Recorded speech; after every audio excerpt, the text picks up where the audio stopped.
Welcome to our channel Life Insights. This time our question is, can we be free from all the disorders both outwardly and psychologically? It is a fact that every day we are faced with so many outside and inside conflicts. Man feels always an inward insecurity. Hence, there are so many conflicts created both outwardly and inwardly. If we observe the existence, it has no conflicts or disorders in it. It functions very perfectly. Only in the existence, man is in great disorder. The cause for disorder is his own mind. The mind creates so many disorders both inwardly and outwardly. Now the question is, can we be free from all these outside and inside conflicts or disorders?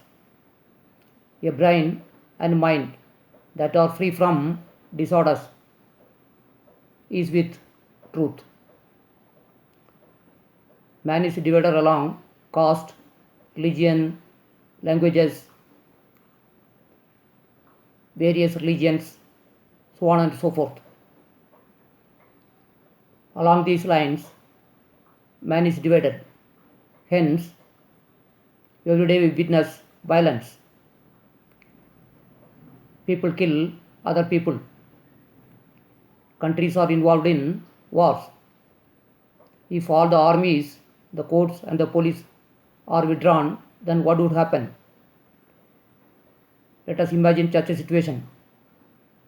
The so-called good people will also turn into bad people. It has been reported that during riots, the so-called good people are also stealing. They are also involved in antisocial activities. We have created society on the false grounds. We are under the folds of armies, police stations and courts. Now, how we can lead a normal life? A spiritual life is a normal and good life. Spiritual life stands for goodness in life. For that, we have to approach our inside reality. We have to observe our own mind. Mind is the only reality which we have. So, mind becomes the utmost important factor in our life. Thoughts are creating so many conflicts in us, both inwardly and outwardly. So, a matured person is required to observe his or her own thoughts. Thought is the only instrument of inquiry with us. Thought is the only medium by which actions are springing. So, it must be our spiritual duty to observe our own thoughts. If we observe our own thoughts, we will be able to go beyond thought. Then we will attain at a silent mind where there will be no conflicts or disorders. Such a mind is in a peaceful state. That is what is required. We will be coming up with another one video in the near future.